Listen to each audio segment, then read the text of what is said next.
Hello and welcome to this course on finite elements for CFD and multiphysics. So this is the second course in this series on finite elements.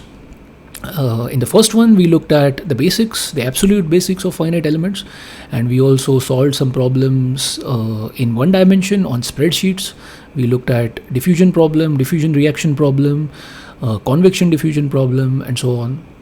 Now we are interested in solving problems on 2D and 3D unstructured grids, and we cannot do that on a spreadsheet.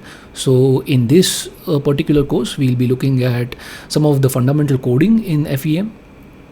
So there are two straightforward benefits from this course. One is that if you are using a finite element software like COMSOL or ANSYS or Abacus, if you have written your own finite element code, you can approach these softwares with much more confidence. You can gain the most out of them, use them more efficiently and also faster. You can also code using Phoenix, which is an open source environment in finite elements. You can approach that environment faster as well. So that's one straightforward benefit. Another one is that finite elements is not really restricted to Phoenix or COMSOL or these solver systems. So it is a generalized ecosystem which you could really extend to so many other users. So for example, if you are coding lattice-Boltzmann method and you want to extend it to unstructured grids, so you could think of using FEM for doing that. And there's so many other benefits of finite elements. I mean, learning how to do finite element coding will also help you in model order reduction. It will help you in probably in isogeometric analysis as well. You could combine it with spectral methods. You could do discontinuous Galerkin, which is like a combination of finite volumes and finite elements. And so it's really powerful to learn finite elements. It has applications beyond just being a tutorial for approaching commercial solvers. Of course, there are some requirements for taking this course. So you should be clear about the basics of differential equations and calculus, matrix algebra, vector algebra. You should know a bit about numerical methods as well, at least the basics like finite differences and like Newton-Raphson method, Picard iteration, so non-linear solvers and so on. And you should obviously have some familiarity with coding. So as far as coding is concerned, the live coding session that will be held as part of this course will be mainly in MATLAB. But I will provide scripts for Python and Julia as well.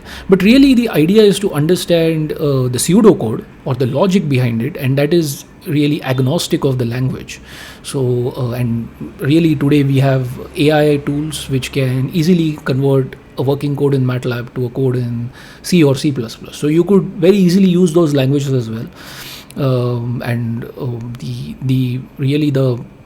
The objective is not to build a production level code. The objective is just to understand the method. So this is very easily possible. So use any kind of language which you are familiar with. But you obviously need to know the basics behind finite elements, and if you do not know those basics, then you might struggle a bit with this course. So you can always take the first course, which is freely available on YouTube and on Udemy as well. It was released just a few days back on Udemy, and that course, the Udemy course, is slightly more structured. You have some assignments there as well, some Excel sheets and some quizzes. So it's slightly more structured, but from a video point of view, it has the same content.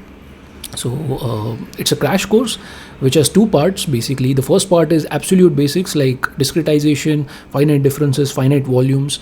And in the second part, we actually look at all of the basics of finite elements, like how to construct the stiffness matrix, how to do the integration using Gaussian quadrature, how to set up the integral equations from scratch.